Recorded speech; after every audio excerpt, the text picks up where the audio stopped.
and welcome to the Power Within podcast. I am your host, Laurie. Today, I'm really excited to share with you my interview with Drew Kane. Drew is the current owner of New Hampshire Float. He is an incredible gentleman who is very positive and kind, always makes everyone feel very welcome, and he's very passionate. Drew's going to talk about how he got involved with the floating business. He's going to talk about his own podcast that helps people venture into floating. He's going to talk about jiu-jitsu and the discipline that gave him to be able to accomplish so many things in his life. He's going to talk about the power of believing in yourself and, listening to motivational videos and things that helped him grow. He's going to talk about the benefits of floating and light therapy. We talk about that. That's something new that's coming over from Europe or newer. So I love that, and I wanted him to talk about that. So I'm really happy that he obliged me for there. And we're going to talk about Drew's new venture that he is getting ready to take in his own life. So I hope that you guys really enjoy this. He is a wonderful guy, and he has great energy, so positive, and he just makes everyone smile and feel really good every time they're around him and when they talk to him. So I hope that you guys enjoy this, and thank you for tuning in. Here we go.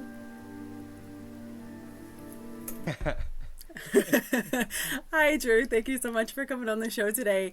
I'm really excited to have you on because from the moment that I met you a couple years ago, when I came into your float business, I felt like you have this great energy. You're very warm. It felt welcoming, and I really enjoyed getting to talk to you every time I come in. So I just wanted to have you on because I think you're an awesome person. Awesome. Thank you very much. I appreciate that. That's very kind of you. Yeah, I try hard to make it an inviting atmosphere, and I don't know if other float centers do, but from the moment someone pulls up to the parking lot till, and I guess it even goes back a little further from that, before that, when they call to ask questions, but I really wanted people to forget about whatever was happening in their life and in their world when they walked into New Hampshire Float. And I actually wanted to do a little speakeasy style type of place, and to have a new business that most people haven't heard of and keep it a secret isn't always the best thing. So you've been there before. From the outside, it's in an office park. At night, you can kind of see the glow of the lights, but as soon as you open the door, I want people, and it happens, I see it every day, where people open the door, take 2 steps in and look around, and they're like, whoa, what's going on in here? This is pretty cool. So we don't use traditional white light. I have blue and purple lights all over the place. They're kind of dim, soft music, a lavender scent, so that we're touching different senses as people are walking in, and all of it is to calm people. And ultimately, people aren't generally coming to visit me because they feel awesome and everything is great in life. They're usually stressed out, in some type of pain. They got stuff going on and they need a break from life. So when you're adding those other things that psychologically can help people to relax, I feel like I'm doing everything in my power to set people up for success for that hour of floating, right? And that includes chill music, dim lighting, lavender scent. Everything is geared towards calming people, right? So thank you, because I think we've achieved that, and it's the feedback that I hear, that people do feel relaxed, and I watch them walk in for the first time and look around, and they're like, whoa, this is different. What's going on at this place? So, I'm very proud of what's been built there. Awesome. Yeah, it's really awesome. I remember the first time I came into Float, and I walked in and I was really nervous, and I just walk in and it's like calm. And you've talked about this before, like you got the grass on the counter, the blue lights. It's just very relaxing, and I was like, oh, okay, this is like, it kind of gives you that right away relaxing vibe. So I really, really enjoy that, and you did a great job with that. Yeah, thank you. Yeah, no problem. I do want to ask you a little bit before you got into floating. You were involved in juvenile probation officer correction social work, Yeah. and so normally this is going to be me making assumptions, but you don't really put like people who are really kind of like zen and really positive in that category, or realistically, I haven't seen it. So, how was that something that you like? Was that something that you always wanted to do prior when you got involved in that? And then how did you transition from that into the floating? Okay, so I have a criminal justice background and a degree in criminal justice, and I kind of fell into it. And I actually, in I think 2007, I was a social worker in the state of Massachusetts, and I was in my, I think I was in my 20s, and I was just applying to state jobs. I had moved back from California. I was in the mortgage industry.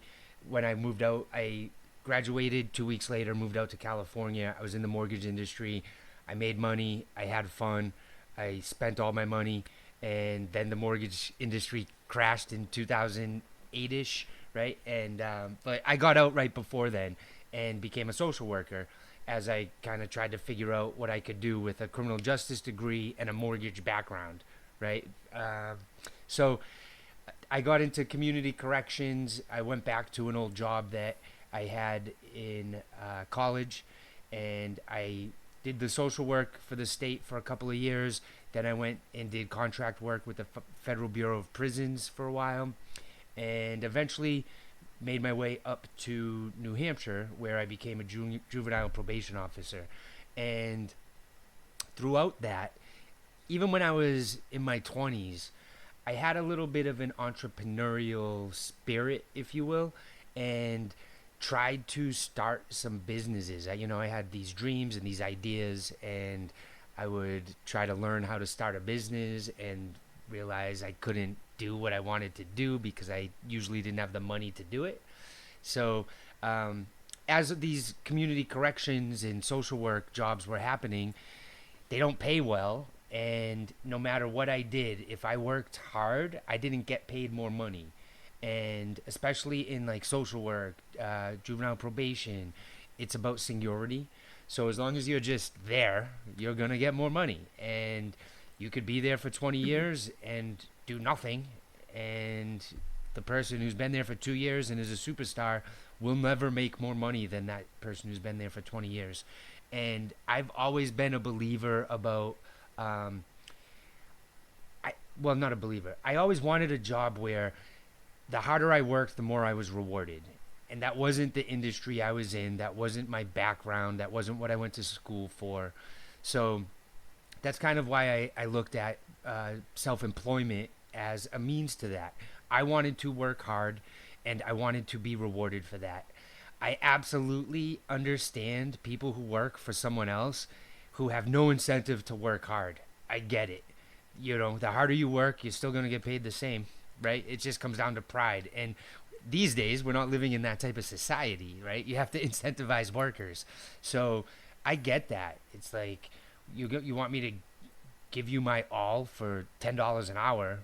Well, you're going to get $10 an hour worth of work from me, and I'm going to check out, and I have other interests, and I'm not really going to care, and I'm not too proud of it, right? So, I'll tell you, one of the big things was someone in my unit was trying to retire, and she was looking at a retirement of less than a couple $1,000s a month, and she had been there for years, and that really kind of scared me, right? Like, I don't want to work 30 years and retire for $2,000 a month. Like, that won't be worth anything 30 years from now. You won't be able to do that. I doubt you could do that right now. It's not easy to do that right now, right? So, as I was a probation officer, I was driving around listening to podcasts in 2015, 2016, and podcast was still kind of new, so I just put in float therapy. I was into floating. I floated a couple times a year. There was no place around me, so I'd have to travel. It would be about a half a day's worth of time to go float. So I would do it, 2 or 3 times a year. I enjoyed it, and I started listening to a float podcast called Art of the Float. And the very first podcast was called, the title was "So You Want to Start a Float Center?" And I didn't, but I would just listened. I was driving around a lot, and I was bored with what I was listening to, so I just kept listening. And the three people on there had very soothing voices, and so I just kept listening. Next thing you know, there was an episode about flooring. There's an episode about soundproofing. There's an episode about customer service.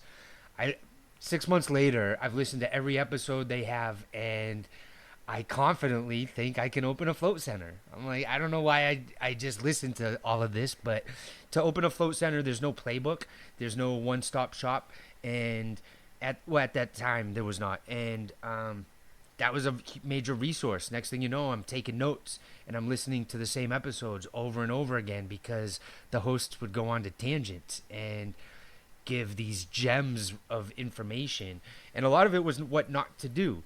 So they were sharing their they were sharing their experiences from 3 different locations around the country, and one was actually in Alberta, Canada, one was in Nashville, Tennessee, and one in Portland, Oregon. So I ended up hiring one of the hosts as a consultant and kind of just talking to him, saying, "Hey, can I do this? How would I do this?" Next thing you know, I find myself looking for space, and as that was happening, I was telling one of my other probation officers about it, and throughout that process, and when it came down to actually needing money and doing it, I couldn't do it alone. So one of my partners said, "Hey, I'll do that with you." So I actually started with a business partner. We both took home equity lines of credit on our homes and took a chance and started looking for a location. The process to find a location took 9 months from when we started. And at that time, there was a lot of space available. These days, there's like nothing available. But at that time, I remember having a notebook with over 50 addresses between exit 1 in Salem, New Hampshire on 93 North, and like exit 5 in Londonderry. Kind of wanted to be along that corridor.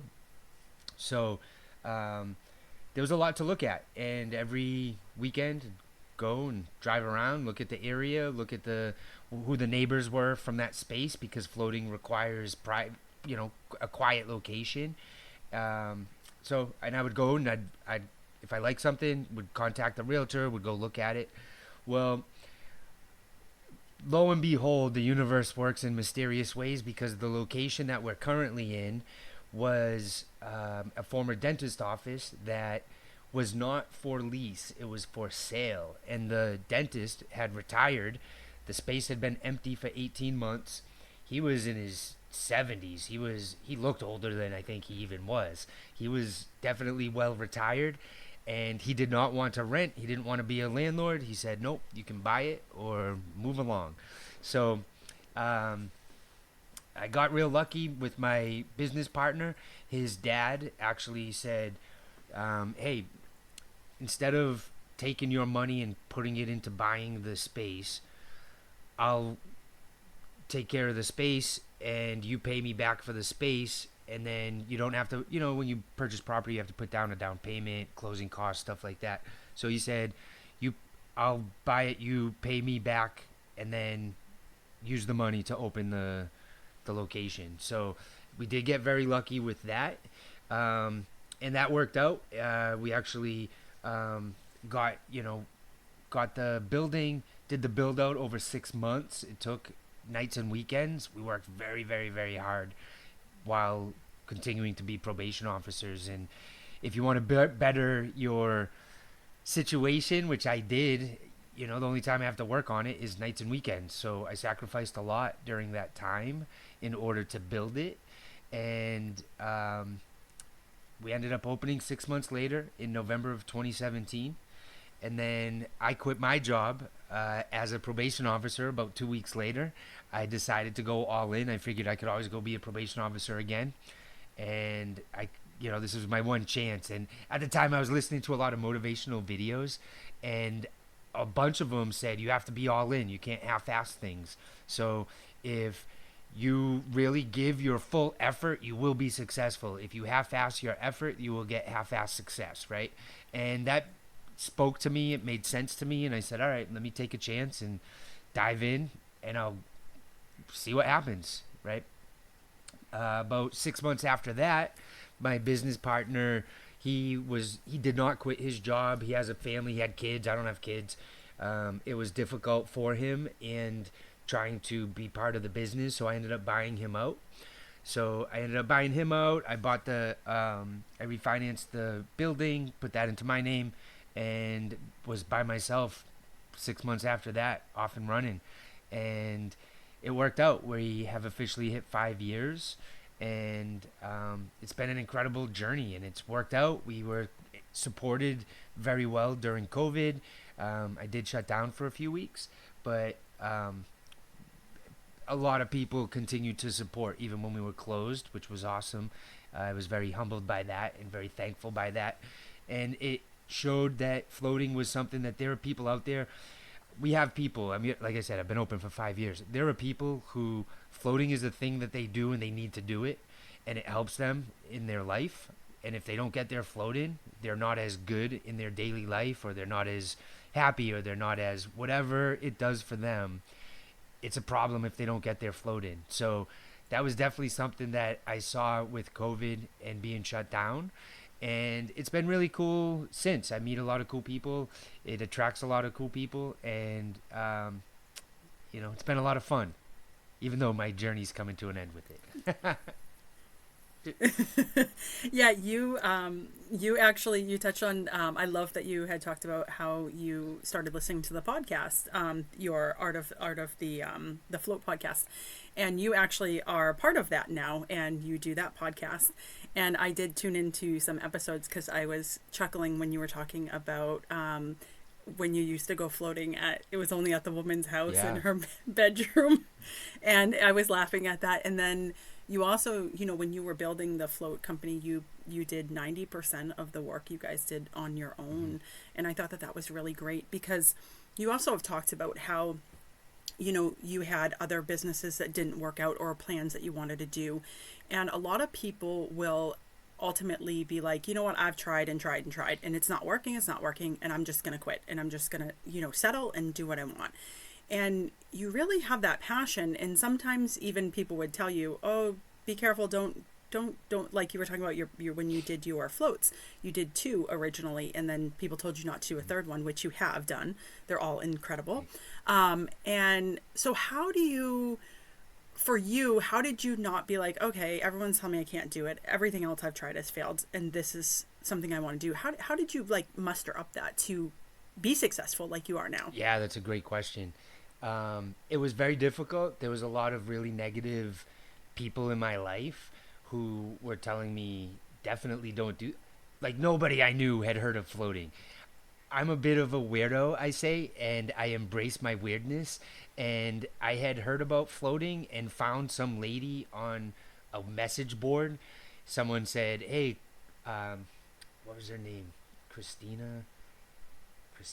Tina. I think her name was Tina. Call this number, ask for Tina. See if she's still letting people float at her house.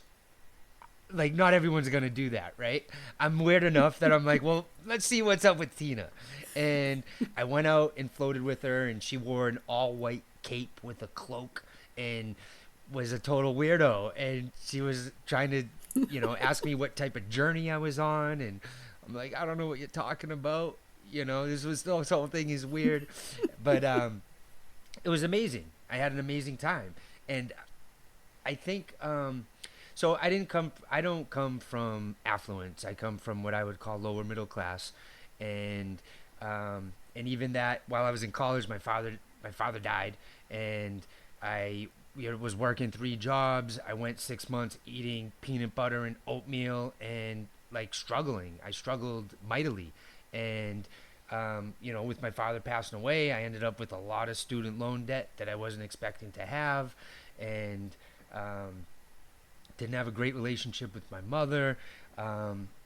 it was just I went through a very negative time from my late teens until like my mid 30s, really.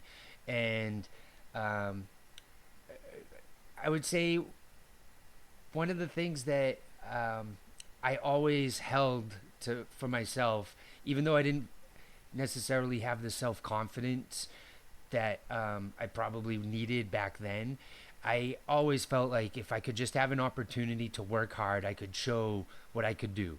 And I know how well I do in school. I know how hard I try. I can be honest with myself. Like I do well without trying that hard, and always thought like, hey, if I really tried, I'd get straight A's. But I'm also a social person and I like to party. So I try hard enough that I do good enough, but also get to still go party. You know what I mean? So I like balance. And I just always felt like if I could just get the right opportunity, I could I could show what I think I can do, right? And sometimes I think you can get false confidence and think that you can do things that you really can't, and you're kind of living in a delusional world thinking that you can just go do something. Like sitting on a couch saying I could do that is easy, but to actually go do something is difficult. And I felt that my key to breaking out was not allowing someone else to dictate my job, my career, my money. And that's what happens when you work for someone else. That entity is dictating what you can do, where you can go, right? So I had always tried to look for some type of business that I could do it on my own, not answer to anyone else. And the harder I worked, the more money I could make.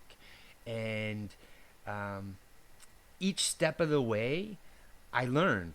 So when it came time to write a business plan for the float center, it took me like a week to write an awesome business plan because I had written 7 or 8 business plans before then. And even though those things didn't work out, they were preparing me for the float center to work out because I wrote a really awesome business plan very quickly. And when I did that, I saw on paper that on paper this should work. There's plenty of other like-minded spaces and businesses that I could go contact to tell them that this new float center is in town. I came up with a plan to give the owners of those spaces a free float and in return ask them to post it on their social media. I came up with a plan to say I'll give those owners of their businesses a discount to give to their members and their customers. So now that one owner emails it to a couple hundred people. Here's a 10% discount from New Hampshire Float. And maybe I get 10 or 20 people to come. And as I started, I actually went within 1 hour and within 30 miles of the location. And I found any type of business that would be like-minded businesses. And so as I kind of wrote all this stuff out, I on paper started to see that it should work. And I have to. This is kind of cheesy, but at the time when this was happening, I was watching a lot of motivational videos on YouTube, and I found some that spoke to me, and that really helped me. All right, opening a little bit behind the curtain. I would say affirmations to myself, and I would watch videos, and I'm taking a shower, I have a motivational video going on.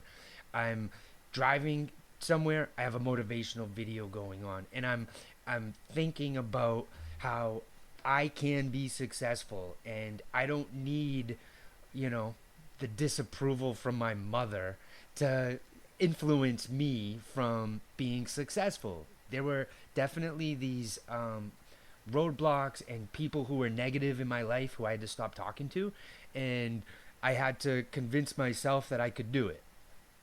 That's kind of and I had nothing to lose. I came from nothing. I had no it was a mortgage on the house. I wasn't going to lose the house. I still had a job. I was a probation officer, right? So I didn't have no job, and that's how I looked at it. I have nothing to lose to try this.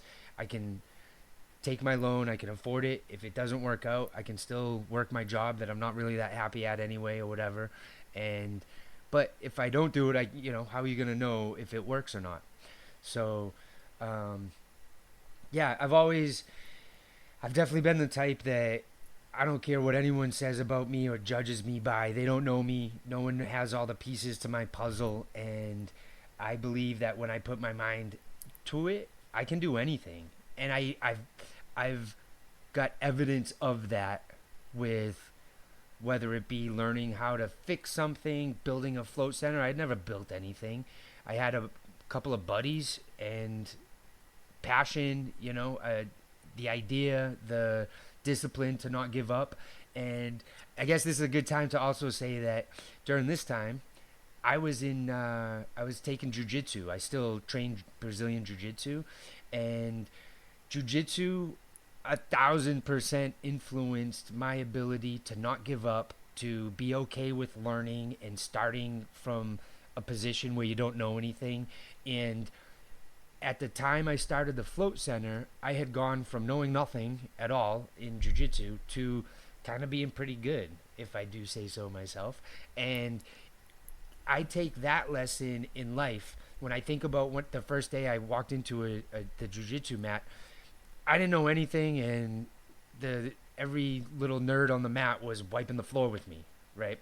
And what happens is the more you practice, the more you show up, the more you're there participating, the more videos I'd watch when I wasn't there. I would be obsessed with watching jiu-jitsu videos. I learned that you can learn something new, you can get better at something, and you can improve. And it takes time, it takes energy, it takes discipline. Um, I stopped watching TV. I can go days without turning on a television. Um, doesn't mean I don't like know what's going on in the world. I have social media.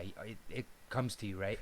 But I was very intentful in what I did with my time, and any time that wasn't dedicated to learning more about floating and running a business, I didn't do it. So, um, I do think jujitsu was a major influence on that, and a positive influence. And I don't know that I would have done it without that, because I'm very comfortable making mistakes, starting over, being in uncomfortable positions, because I know I can get better. Yeah, I might suck right now, and that's fine, and people might think I suck, and I'm not going to care about that, because a year from now, if I keep doing this, I won't suck, and I'll be further along than somebody who is still sitting on the couch judging me, right? And I, Yeah. I've seen that, and I've taken that to now I'm have gotten into rental property, and I bought a home, rehabbed the home myself, now renting it out, and it's the same kind of thing. I redid the flooring. Well, I found a YouTube channel about laminate flooring, and the guy put out some free videos, and then he had for $99 Laminate University, and you could communicate with him through video. So I said, "Hey Joe," and I showed him my space and told him the challenges I was having, and then he made a video back, and for a year, for $100, I have access to this guy. Next thing you know, I did 1,200 square feet of flooring all by myself. I saved thousands of dollars doing that, and it was because I had the attitude of, yeah, I don't really know what I'm doing, but let me see if I can find out. So it started off doing my own research. When I couldn't really figure it out, doing it on my own, I found somebody to reach out to and ask questions to. I did that with the Art of the Float with Dylan, who was the host, and um, I did that with the flooring. And to kind of bring this back to the floating, with Dylan, the he's like the main host of the Art of the Float. So he was my consultant, and then after about, I think I was open for 2 years, the dynamics of the podcast changed. A couple of the people left the podcast, and he was looking for new people. And I had a relationship with him. He thought my story was interesting and asked me to be a co-host on the podcast. So now I've been a co-host on the podcast that sparked the reason I was even into floating, which is really cool. The you know podcast that started it all, I have been a co-host on for over 2 years now. And the podcast is very float specific, and it's for people who own or operate a float center. We share a lot of detailed information. It's not necessarily for someone who just enjoys floating, but yeah, we try to give back. It's a I really didn't mind cool. it, actually. I listened to some of it. Yeah, it can be interesting, right? It can be interesting. We peel back the curtain a little bit, share some of the frustrations and challenges, some of the good stuff, and we try to help. Without that podcast and without Dylan, and not just Dylan, other people. We're in New Hampshire. The people from Portland, Maine. 2 weeks before I was opening my float center, I had never cleaned a float room. I didn't know how to clean a float room. They were like, Portland, Maine, James and Amy Harder. They own Float Harder in Portland, Maine. So if you're ever in that area, definitely check them out. But they said, hey, come on up. We'll show you how to clean a float room. That's the type of industry that floating is. And, that was over 5 years ago. I am actually going tomorrow night away with James to go snowboarding. Like, he's my buddy now. We're good friends. It's an amazing community. It's an amazing industry, and everyone who's in it, because there's not a lot of float centers around, we want everyone who has a float tank to do well with the float tank and to give people a great experience so that they talk about it in a positive manner. Because if the guy next door has a terrible float tank and it's dirty, it's gross, and someone who's never floated before goes in there and floats, they'll leave and tell everyone, like, that was awful, don't ever do that, right? So we definitely try to help each other, and as we learn things, we share that information. And at this point, I have a dozen people from around the world I can contact and ask questions if I ever have a problem. It's really cool. Yeah, it's been a fun ride. I love that. And I love your drive to always learn something new, because that's something myself, I'm like, I want to learn something new every single day, whether it's big or small. I think that's so important. And you had said, you had kind of touched on that, like with the jiu-jitsu, where you have to have that kind of discipline. And, I think that that's something that's kind of a little bit lacking in the world right now. Yeah. And so I've been really like, myself, I'm like, there are so many things that I want to work towards, and there's a small business that I'm trying to work on for myself, and I'm like, okay, get off social media, you turn off the TV, just focus on what you want to do, make those things happen. So I love that you talked about that. I do want to talk a little bit about floating, the benefits of floating, because when I first heard about floating, I was like, what is this new age stuff? Like, I'm like, I gotta go. It was actually, there's an actor that I follow, and he talked about it, and I was like, I want to try this. This sounds really cool. He shared about his whole experience on his podcast too. And I remember when I walked in, I was really nervous, but it was really great. I felt, really calm. And I remember the first time that I floated, and as soon as I got comfortable, it was like this beautiful, like warming, like I just felt warm all over, like there was sunshine beaming down on me in there. Yeah. And I just came out and I was like, I feel relaxed, I feel less stressed, and I loved it so much. So can you share a little bit about like the benefits and the different benefits that people can have from floating? Yeah, definitely. So in floating, ideally you fall into what's called the theta state. That is one of the states of consciousness. There's alpha, beta, delta, gamma, and theta. Most people know theta when they're in the middle of the bed, they start to fall asleep and then twitch, thinking they're falling off the bed. That happens as they cross over into a sleep. Well, in the float tank, you can hang out in there for a longer period of time. But that's where meditation occurs. That's where lucid dreaming occurs. You can have visualizations. You can hear things that aren't necessarily happening. You're in this semi-conscious state that's very relaxing. And while that's happening, your heart rate is lowered. Your blood pressure is lowered. You could go the course of a minute and only take one breath, which sometimes people are conscious of and can actually have the thought, have I stopped breathing? And then it kind of snaps them out of it, and then they go and take a big deep breath because their heart rate had lowered so much, but they hadn't fallen asleep. They were still somewhat aware, so they can tell that they're not really breathing like they should be breathing. It's really interesting. But yeah, heart rate lowers, blood pressure lowers, pain relief. The amount of Epsom salt allows you to float in a way that allows the floater to let go of all muscular tension. So that will help promote healing for things that are jammed up. You get a little bit of relief in the joints, in the muscles.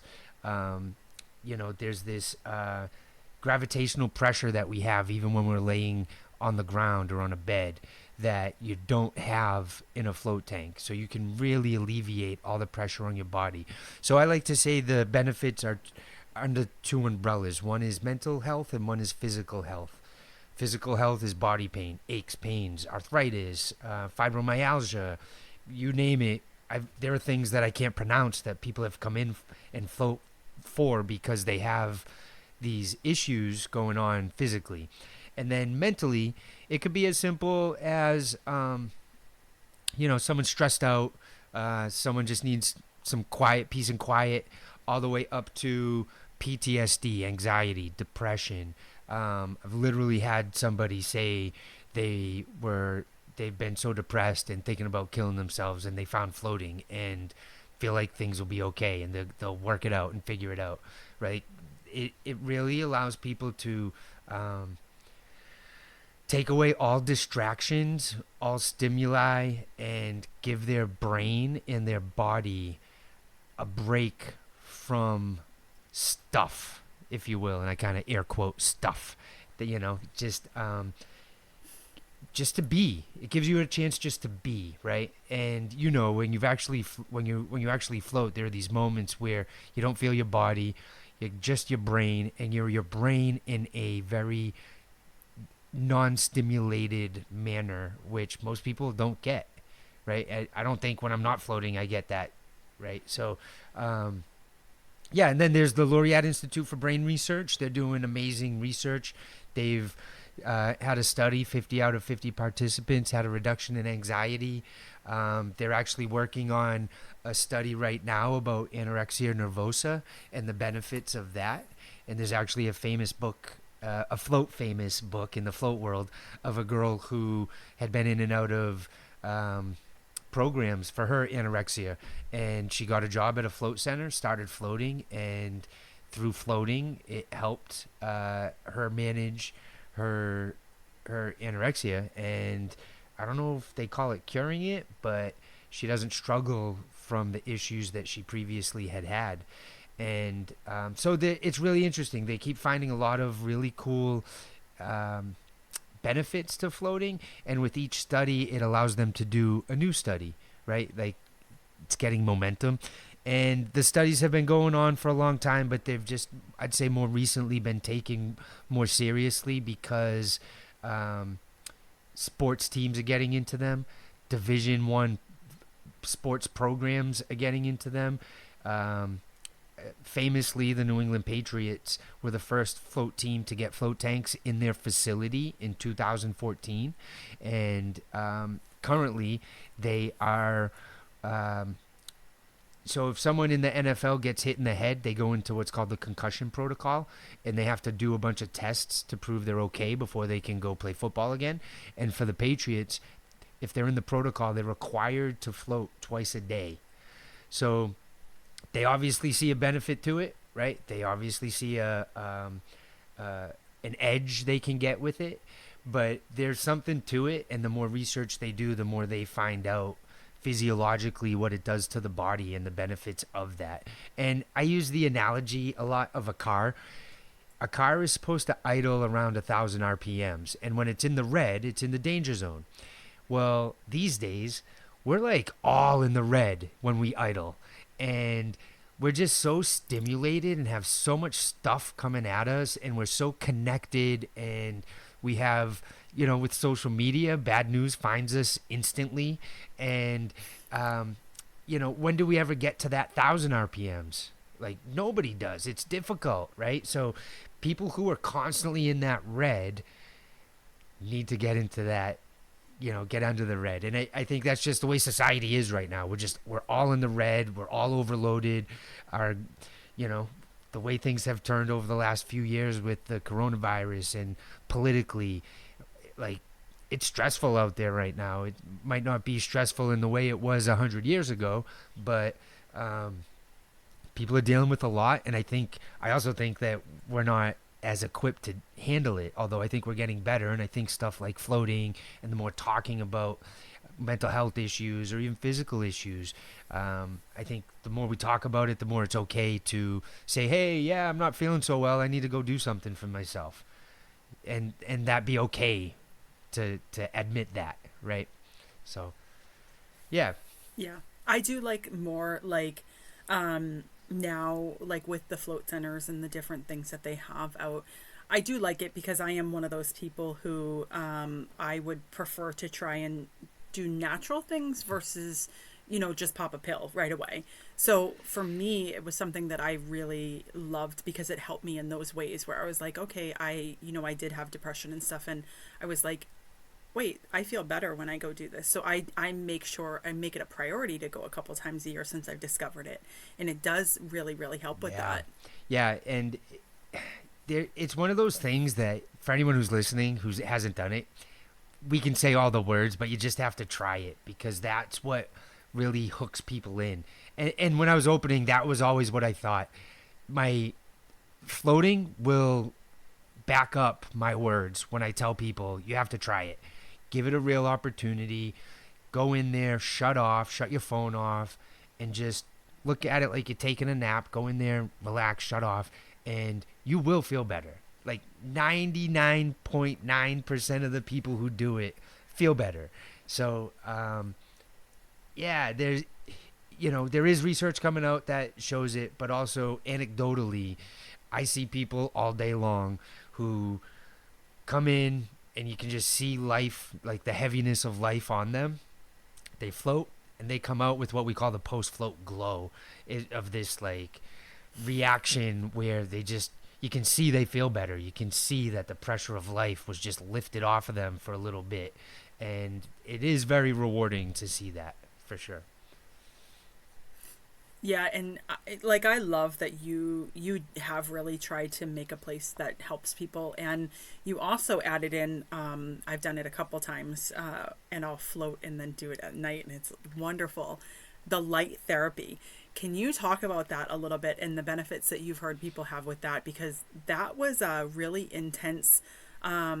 I had done the floating and then I went and did it, and I think it was the psychedelic one. I don't remember which one exactly was that I did, but I remember I got so relaxed in that chair that I could literally feel myself sleeping, but I could see myself outside of my body, and it was one of the greatest experiences I have ever had, and I loved it. Yeah, the light is a unique thing. That comes from Europe.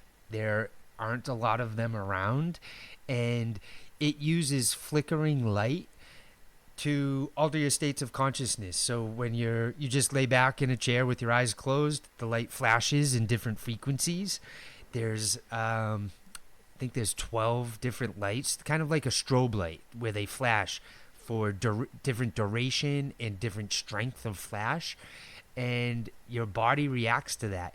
Science knows from us talking to us being asleep, our brain has different frequencies along that spectrum, and we can alter our frequencies via sound and light. So that's essentially what this light is doing. It's just changing your states of consciousness and puts you into what's called the hypnagogic state, and that is a trance-like state.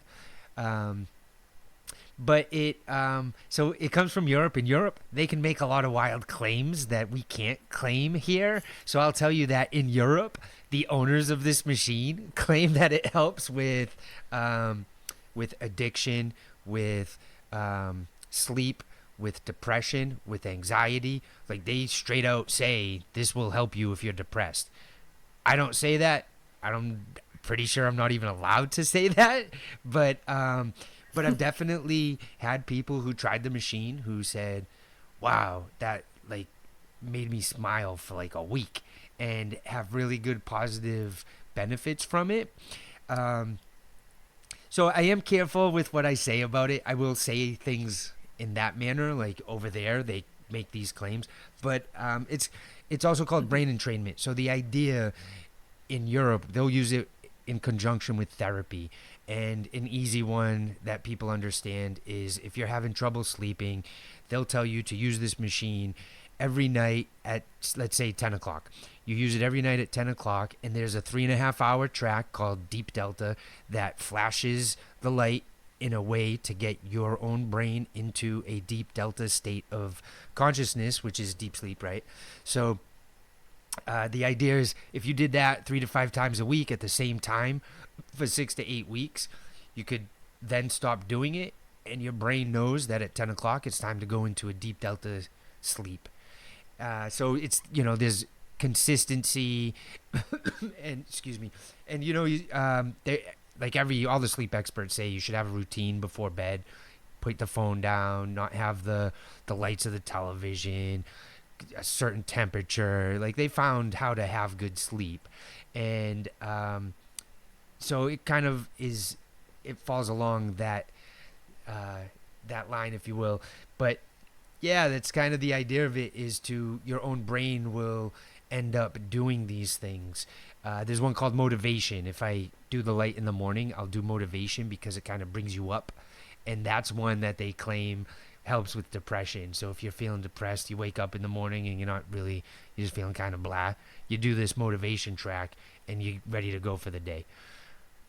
I don't know. I haven't like tested that, but that's the stuff that they claim. And now within all of that, your eyes are closed, but you see shapes, colors, and patterns. And you and I could sit next to each other, put ourselves under the light, and we could see different things. So that's really interesting. So it's our own interpretations of those lights. And, you see third eyes. You could see diamonds and circles. And I just did one yesterday. What was yesterday? 2 days ago. And I was flying around space on stars. It was absolutely wild. And I've done that track before, but it changes. And I've had times where I'm physically asleep and snoring, and one of the staff says, "Hey, you were snoring so loud, I almost woke you up." And I said, "There's no way I was snoring. I was awake the whole time." In my head, I thought I was awake, but physically, I was not.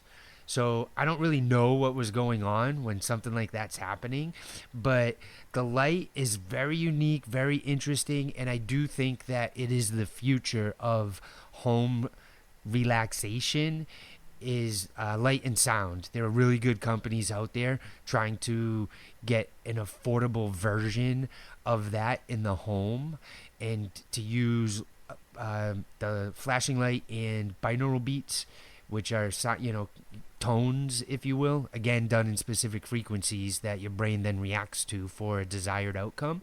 So if you're looking to relax, you'll have a frequency in one ear, another frequency in the other, and then your brain falls into the desired frequency that you're looking for.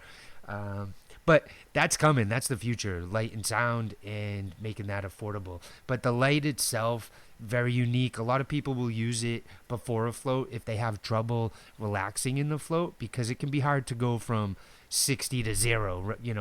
Maybe you're coming in from work and then you jump into a float tank and there's no decompression time. So you get in the float tank in the first, 10, 15, 20 minutes, you're trying to decompress from your day. Jump under that light for 15, 20 minutes, and then you'll get an awesome 60 minutes of float time, right? So, that's a really cool one. It can't be, people who've had epilepsy or history of seizures can't use that one because it's a flashing light, but it's very unique, and there's nothing like it around. It's very unique. And you did do a psychedelic one. There's a whole section of psychedelic tracks called LSD, Acid Squirrel, and these things are like being inside a kaleidoscope that is just these like shapes and patterns are just whizzing by your face, and you're just like, what is going on? This is wild. Yeah, that one I don't fall asleep on. I'm always like, whoa, what was that? Just amazed at the stuff that you see when your eyes aren't open, Yeah. Yeah. Absolutely, Yeah. absolutely. I love it. I'm actually gonna have to book Yeah. myself to come in for one again soon because I missed that. I love it. Speaking of booking, I know that you are currently getting ready to. I'm sad. So, but you have some incredible plans that you are working on that you told me about, and I was wondering if you would be willing to share Yeah, about that. definitely. So, New Hampshire Float is at as of right now is for sale. So if anyone's interested in a float center, please reach out. But yeah, it's been a 6+ year journey, and my ADHD has gotten the best of me, and I've just kind of lost interest in the not it lost interest. I feel I've done what I came to do with floating. I guess that's more. I don't see now. It's just I'm operating a float center. I've done everything else. Mm-hmm. I'm also very active in the industry. I spent 2 years on the Float Tank Association board of directors. I'm involved in the podcast. So I really feel like I've done what I can and could, grown my business to what I can grow it to with my skill set. And where I had mentioned I had bought a house that I rehabbed. I bought a house up in the mountains, in the White Mountains of New Hampshire, and that has me being up in the mountains a lot more. And I'm in love with the mountains. I love being up there and have been trying to figure out a way to be up there more. And I have figured that way out, which has led me to want to sell my business because I want to take the capital from selling the business and open New Hampshire's first eco-tourist glamp ground and have I want to call it tiny homes and biodomes and have a mixture of tiny homes and geodesic domes and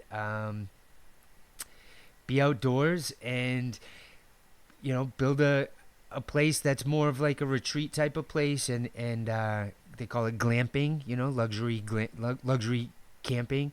And I think I've kind of developed it into a space that people would do retreats or weddings, and I can work with locals up there to do I have some fun ideas to make it a unique experience. And that's one thing that the Float Center has taught me also is that the experience also matters. There's a lot of float centers where there's the experience, the smells, the sounds, none of that matters. It's just about the float. And I always thought that you can affect the before and after as well. That is part of the experience. So I'm looking to, go into the White Mountains and not develop too much, just a little bit, and provide a place that people can go up and experience the outdoors without having to, live or sleep in a tent on a 1/2 inch air mattress that is gonna kill their back the next day. Yeah. That's awesome. That's awesome. And if you do that, I definitely want to go up because I know you and I had talked about bad Yeah. camping experiences that I had, and so I was really excited about it, and so I'm excited for you to be able to do that, even though I will miss you at the float center because you are such a staple there. Yeah. Well, we might bump into each But I other. appreciate all you've done. As a float person, I might be on the other side and sitting in the waiting room one day when you're floating, and you'll be like, "What are you doing here?" I say, "I'm here for a float." I hope that happens someday. As long as you're not taking my pod. Yeah. No. Yeah. I won't. I love the pod. Yeah. That. I'll take whatever's available. Well, thank you Yeah. so much, Drew. Yeah. If people want to follow you, is there any specific place that they can follow you on social media? Yeah, I would say NH Float Therapy or at NH Float Therapy on Instagram. It's also NH Float on Facebook, which I'm way less active on that. And also, you can go to floatcenterforsale.com to watch a video if you're interested in seeing a little bit about why I'm selling. And if you happen to be out there listening to this and you're interested in owning a float center, you can meet with me to talk more about that. And yeah, that's it. And if you ever want to float or questions about floating, definitely reach out. It's a really cool thing and definitely something worth trying. At a minimum, it's worth a shot. Yeah. Absolutely, it is. And will you be continuing once you do sell? Are you going to be continuing on your podcast? So you're funny that you even asked that question. So That, like, Sorry. yeah, no. So I don't even know how to answer that. No, I won't be. I will. I will be for a little bit to share. I'll be doing a series about selling the float center, but yeah, I'll eventually be off, and there are some other things happening that I think would change the. Yeah, there might be some dynamics changing on my podcast when that happens. But and I guess actually I'll share this. So I am currently doing a bunch of videos I'm making to share my experience with the float world of how to sell a float center specifically. And so once I do that, I'm kind of using it to learn. And this is goes back to coming. I'm doing a deep dive on YouTube and how to use YouTube, how to monetize YouTube, how to use it for documentation. And I really wish I had documented my journey because I think I'm a lot better business person now than when I first started, right? 6 years ago. And I'm going to be sharing how I sell my float center. And then as I go through the journey of opening the glamp site, I'm actually going to be doing videos about that. And I hope that I can get a little bit of a following on YouTube and then become involved in the glamping industry, which who knows, maybe I will do my own glamping podcast in the future. But that's going to be my transition. I've seen the benefits of being involved in an industry, and I've reaped those benefits by putting myself out there and being involved and giving back and sharing information. So I plan to continue to do that. But yeah, it won't be. Eventually, I'll be done with the podcast with the Float podcast. Yeah, sadly, my co-hosts. I have 3 co-hosts. Absolutely love them. We text each other. You know, there's one in Chicago, one in Indiana, one in Portland, Oregon, and then the producers in upstate New York. We text almost daily. Like they're my family. I love them very much, and I don't expect that I won't, stay in touch with them. And the cool part also, I can go anywhere in this country just about, and I probably either know somebody or know someone who knows somebody who owns a float center there, and go check out the float center. So there's all types of benefits, in my opinion, to be involved in. So, well, I won't be involved in the float industry. I'm going to transition into the glamping industry and hopefully be involved with that.